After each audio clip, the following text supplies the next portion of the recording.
महबूबनगर हज सोसाइटी के ज़ेर एहतमाम छिटा हज डिजिटल ट्रेनिंग कैंप मुनक्किद किया गया, जिसमें आज़मीन हज की बड़ी तादाद ने शिरकत की। प्रोग्राम की सदारत सोसाइटी के सदर अलहाज मोहम्मद महमूद अली ने की, जबकि जनरल सेक्रेटरी अलहाज मोहम्मद मिराजुद्दीन भी इस मौके पर मौजूद रहे। तकरीब में दिल्ली से तशरीफ लाए मेहमानान खुसूसी और चीफ ट्रेनिस मोहम्मद मोनिस खान ने आज़मीन हज को डिजिटल निज़ाम, हज के मुख्तलिफ मराहिल के बारे में तफसीली रहनुमाई फराहम की। कैंप के दौरान शुरका को अमली तरतीब भी दी गई, जिसमें ऑनलाइन फॉर्म की तकमील और दीगर ज़रूरी उमूर शामिल थे। मुंतज़िमीन के मुताबिक ऐसे तरबियती प्रोग्राम्स आज़मीन हज के लिए निहायत मुफीद साबित हो रहे हैं।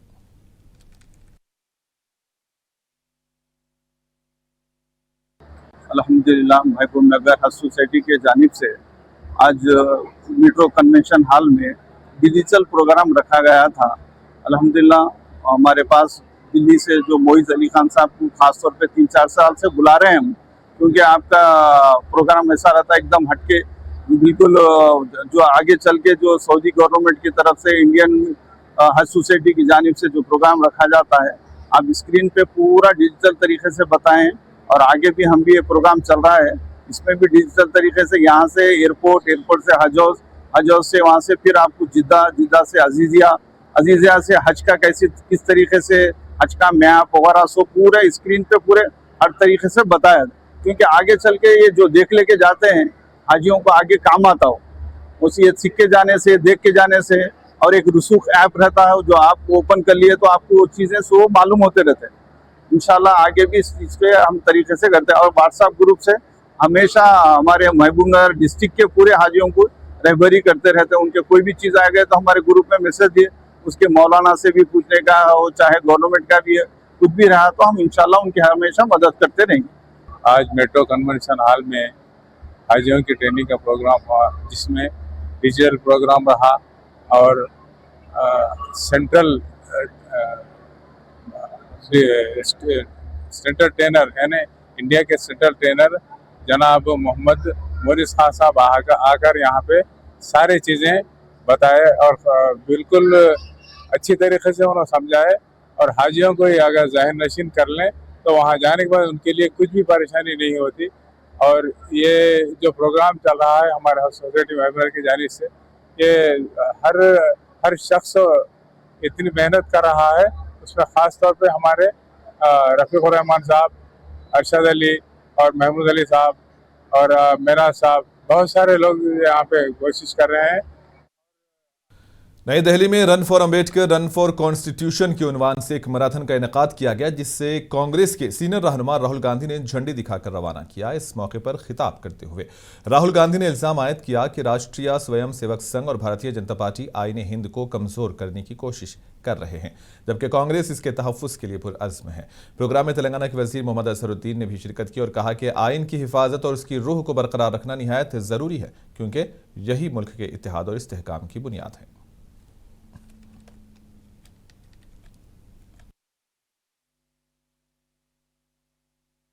इंडिया में नहीं, मेरे ख्याल में पूरे दिल्ली में नहीं, पूरे भारत में मैराथन होना चाहिए।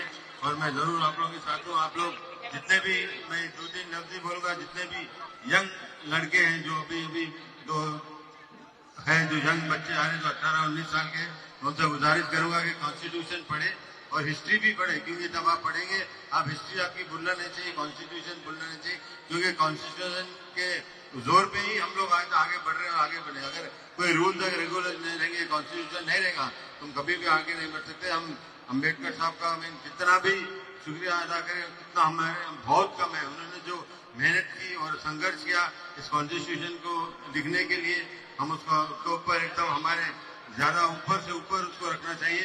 और मैं आपसे एक लोग ये कहूँगा, ये कॉन्स्टिट्यूशन लिखा गया है इंडिया के लिए, मगर हम लोग सब मिलके जुल के अगर काम करेंगे तो हम आगे बढ़ सकते हैं। अगर हम सब मिलजुल के रहेंगे तो ये कॉन्स्टिट्यूशन हर बार बरकरार रहेगा और आगे चल के भी हमको रूल्स बताएगा, क्योंकि हम कॉन्स्टिट्यूशन को आगे बढ़ाना चाहिए, क्योंकि उसको सेव करना चाहिए, क्योंकि आज खतरे में, जैसे गौतम सर ने खतरे में कहा है।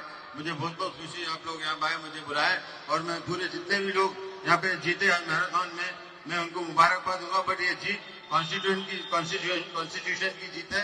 100% इंडिविजुअल तो है, बट ओवरऑल अगर आप रुकेंगे तो हमारे कॉन्स्टिट्यूशन की जीत है और अम्बेडकर साहब की जीत है।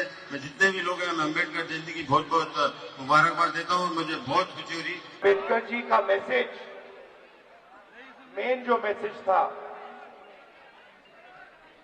संविधान का मैसेज था, और संविधान के बिना जिस चीज को हम इंडिया कहते हैं वो नहीं होता। और आज जो आरएसएस, बीजेपी की सोच के जो लोग हैं वो अम्बेडकर जी और हिंदुस्तान के संविधान को खत्म करना चाहते हैं। ये बाकी सब जो भी बोलते हैं, ये सारा का सारा सिर्फ संविधान को खत्म करने का काम है। इनका लक्ष्य सिर्फ संविधान को मिटाने का है, क्योंकि ये नहीं चाहते कि हिंदुस्तान में सब लोगों को एक जैसा माना जाए। हैदराबाद में बैनुल-अक़वामी जोग्राफियाई सियासत की तश्कील-ए-नौ में ईरान का किरदार के मौजू पर एक कौमी सेमिनार मुनक़िद हुआ, जिसमें माहिरीन और सिफारतकारों ने शिरकत की। सेमिनार से खिताब करते हुए दिल्ली के साबिक़ लेफ्टिनेंट गवर्नर नजीब जंग ने कहा कि ईरान आलमी हालात में बेहतरी के लिए 10 नुकाती मनसूबा पेश करके अमन के क़याम की कोशिश कर रहा है। उन्होंने कहा कि अमरीका और इसराइल की जानिब से ईरान के खिलाफ जंगी माहौल पैदा करके इसे शिया सुन्नी तनाज़े में तब्दील करने की कोशिश की गई, ताहम वो इसमें नाकाम रहे। तकरीब में वज़ारत ख़ारजा के साबिक़ सेक्रेटरी डॉक्टर आसिफ सईद बतौर मेहमान खुसूसी शरीक हुए। मुक़र्रिरीन ने आलमी दबाव के बावजूद ईरान की मज़ाहिमत और उसके किरदार पर तफसीली तबादले ख्याल किया। इसी बीच शिया आलिम आगा मुजाहिद हुसैन ने अमरीका ईरान जंग बंदी मुज़ाकरात पर तबसरा करते हुए कहा कि 2 हफ्तों की जंग बंदी अंदरूनी दबाव का नतीजा हो सकती है और इससे मुस्तकिल हल की तवक्को कम है।